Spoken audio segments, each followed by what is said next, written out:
نمائندہ، یہ کفارہ جس طرح کے کہ کسی کے جنازہ ہو جائے تو علاقے سے ایک بندہ چلا جائے سب کو ثواب مل جاتا ہے، اسی طریقے سے اعتکاف ہے۔ تو اعتکاف بیٹھنے کے لیے چند آداب ہیں، ضروریات ہیں، آپ جو بیٹھتے ہوں گے اس میں نوجوان جو لڑکے ہیں جو گپے لگانے کے لیے اندر موبائل فون لا کے وہ کرنے کے لیے یہ اس طرح بالکل نہیں ہوگا، اور جس طرح کے انتظامیہ کمیٹی نے اور جناب ملک صاحب وغیرہ نے اہتمام کیا اور انہوں نے کہا جی کہ ایک تو موبائل فون الاؤ نہیں ہوگا جو حضرات یہاں اعتکاف بیٹھنا چاہتے ہیں، اور اعتکاف وہ بیٹھیں گے جو بڑی عمر کے ہیں، اپنے شناختی کارڈ وغیرہ سارا کمیٹی کے پاس جمع کرائیں، اور تاکہ آپ کے لیے بہترین طریقے سے اہتمام کیا جائے اور بہترین طریقے سے بغیر پردہ ایک سائڈ میں لگایا جائے، پردے کی طرف آپ اس میں اعتکاف بیٹھیں گے۔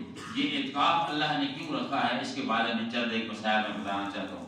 پیارے آقا رحمۃ اللہ علیہ صلی اللہ علیہ وسلم نے ارشاد فرمایا کہ غریبوں کے لیے اللہ نے حج کا اہتمام کیا، جو لوگ وہاں نہیں جا سکتے مکہ مدینہ ان کے لیے اللہ نے یہاں ہی حج کا انتظام کر دیا۔ فرمایا رمضان کے مہینے میں آخری 10 دن میں جو بندہ اعتکاف بیٹھے گا نیک نیت کے ساتھ، سچائی کے ساتھ اور حلال رزق کے ساتھ، اور وہ بندہ جو ہے اس کو 2 حج اور 2 عمرے کا ثواب ملے گا، یہ گارنٹی ہے۔ اس کا مطلب یہ ہوا کہ اللہ نے ہم سب کے لیے حج گھر میں رکھ دیا، غریبوں کا یہ حج ہے، تو اس سے آپ لوگ فائدہ اٹھائیے۔ اور اس سے یہ جو اعتکاف ہوتا ہے یہ جس طریقے سے ہم لوگ اس کو ٹریٹ کرتے ہیں یہ بہت غلط ٹریٹ کرتے ہیں۔ جب اعتکاف سے بندہ اٹھتا ہے اسے گلے میں ہاتھ ڈالتے ہیں، یہ کرتے ہیں، یہ سب بکواس ہے، یہ سب ضائع کرنے والی بات ہے، اعمال کو ضائع کرنے والی بات ہے۔ بلکہ میں یہ سمجھتا ہوں کہ جب حاجی حج سے مڑ کے آتا ہے تو اس کے گلے میں نہیں ہونا ڈالنے نہیں چاہیے ہر بات، کیونکہ وہ تو ضائع کر دیا اس نے۔ یہ اللہ کی رضا کی چیزیں ہیں۔ اللہ نے فرمایا کہ ہر ابن آدم کا ہر عمل جو ہے وہ بالکل کلیئر ہے، صاف ہے، نماز ہو گئی اور جناب والے اس کے علاوہ زکوٰۃ ہو گئی، صدقات، حج وغیرہ سب کلیئر، لیکن روزہ ایک ایسا عمل ہے کہ جو بہت سیکرٹ عمل ہے، خفیہ عمل ہے۔ یہ میں جانتا ہوں اس نے کیسے روزہ رکھا، کس رزق سے روزہ رکھا اور کس طریقے سے رکھا، تو یہ میں جانتا ہوں اور وہ جانتا ہے۔ اس لیے فرمایا اس کی جزا جو ہے وہ میں دوسرے عملوں کی طرح نہیں دوں گا، اس کی جزا میں پرسنٹیج سے بڑھ کر دوں گا، عطا کروں گا۔ یاد رکھیں رزق حلال ایسی چیز ہے، حضور نے فرمایا ایک بندے نے کپڑے پہنے اور اس کی شلوار میں اگر جناب ناڑا جو ہے ناڑا وہ چوری کا ہے تو اس کی نماز قبول نہیں ہوگی۔ ایک بندے نے کھانا کھایا اس میں حرام کا 1 پیسہ بھی ملا ہوا اس میں وہ جناب والا وہ پوری فیملی کا اثر اندوز ہوتا ہے، بیماریاں آتی ہیں، دکھ آتے ہیں، تکلیفیں آتی ہیں، گھر میں لڑائیاں ہیں، جھگڑے ہیں۔ یہی ہم نے دیکھا ہے کہ جو بندہ رزق حلال نہیں کھاتا اور رزق حرام کھاتا ہے، بچوں کو رزق حرام کھلاتا ہے، کبھی بھی اس کی زندگی پرسکون نہیں ہوئی۔ اس لیے فرمایا حلال رزق کھاؤ، اور رمضان کے روزے رکھنے کے لیے تو بالکل حلال رکھے اور رزق سے روزہ رکھا جائے گا تو روزہ قبول ہوگا، ورنہ وہ روزہ ضائع ہو جائے گا۔ آج کل ہمارے نوجوان اور چھوٹے بچوں کے پاس بات کرنے کی تمیز نہیں، اخلاق نہیں، کردار نہیں، لباس نہیں۔ ہم سب سے پہلے بچوں کو سکھائیں کہ مسجد آؤ، اللہ کی بارگاہ میں سر پہ ٹوپی رکھو، باادب لباس پہنو، کیونکہ اللہ کے حضور آ رہے ہو، ادب کے ساتھ آؤ، اور دوسرے کے ساتھ کسی بڑے بزرگ کے ساتھ بات کرو تمیز سے اور اخلاق کے ساتھ بات کرو، اور کوئی نماز پڑھ رہا ہے اس کے آگے سے چھلانگ نہیں مارنی اور آگے سے نہیں گزرنا، یہ بہت بڑا گناہ ہے۔ اور پیچھے نماز نہیں پڑھنی، پیچھے یہ کھڑے ہو جاتے ہیں تاکہ آگے سے بندہ گزر سکے۔ ایک بوڑھا بابا مدینے شریف میں آیا، حدیث پاک میں پڑھا، وہ مدینے پاک آیا، اس کو پتہ نہیں تھا وضو کیسے مدد کرتا ہے، اور وہ وہاں بیٹھ کر وضو کر رہا ہے، کبھی ٹانگیں دھو رہا ہے، کبھی ہاتھ دھو رہا ہے، کبھی بازو دھو رہا ہے۔ امام حسن اور حسین چھوٹے چھوٹے تھے رضی اللہ تعالیٰ عنہما، دونوں چھوٹے تھے، انہوں نے دیکھا بابا وضو کا غلط کر رہا ہے۔ امام حسن نے اس اپنے چھوٹے بھائی امام حسین کو بلایا اور کہا ادھر آیا، بابے کے سامنے ہم بیٹھتے ہیں، تو ایسے وضو کرنا جس طرح بابا کر رہا ہے، اور پھر میں صحیح وضو کروں گا تاکہ بابے کی عزت بھی رہ جائے، اور بابے کو ہم نہیں کہہ سکتے کیونکہ بزرگ ہے، اس کو اگر ہم کہیں گے تو غلط کر رہے ہیں، یہ بدتمیزی ہے، بد اخلاقی ہے۔ اور اس نے پھر بابا ادھر اپنا لگا ہوا ہے، اس کو نہیں پتا وضو کیا ہوتا ہے۔ اب یہ انہوں نے کہا حسین ادھر وضو تم نے ایسے کیا، پہلے تم نے ٹانگ دھوئی ہے، ٹانگ پہلے نہیں دھونی، سب سے پہلے بسم اللہ پڑھنی ہے، نیت کرنی ہے، ہاتھ دھونا ہے، کلی کرنی ہے۔ جب اس طرح کیا تو بابے کان کھڑے ہوئے، وہ دیکھنے لگا، بچوں کو دیکھ کر اس نے اپنا وضو صحیح کیا۔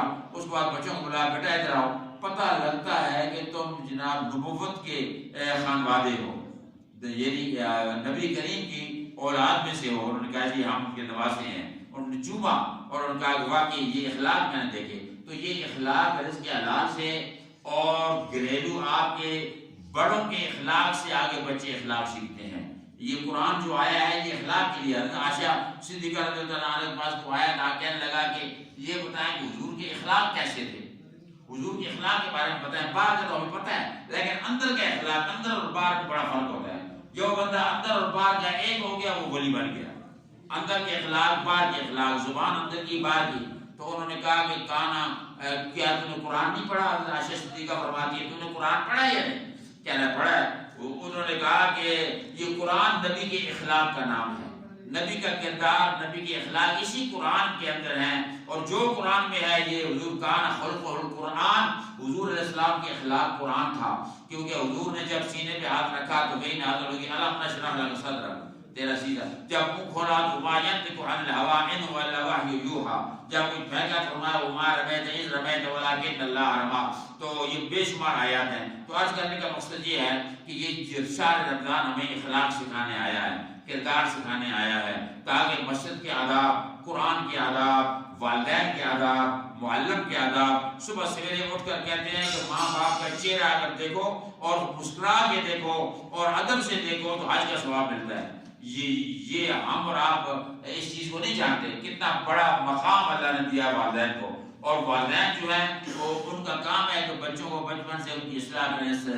انشاءاللہ اس مسجد شریف میں کل سے اعتکاف کا انتظام ہے، اور آپ اگر آج جو اعتکاف بیٹھنا چاہیں اور یقیناً ضرور بیٹھیں، یہ بہت بڑی نائس اپرچونٹی ہے، کیونکہ اللہ تعالیٰ بندے کی گناہ معاف کر دیتا ہے، اور پہلے دن کی پیدا ہونے والے دن کی طرح بچہ وہ انسان پاک و صاف ہو جاتا ہے، اور 2 حج اور 2 عمرے کا ثواب ملتا ہے، اور اس کے اندر رب کی رحمت کے جلوے بھی نظر آ جاتے ہیں۔ کئی لوگوں سے میں نے سنا جی کہ ہم نے یہ کچھ دیکھ لیا۔ تو اللہ رب العالمین پوری زندگی کے گناہوں کو معاف کر دے۔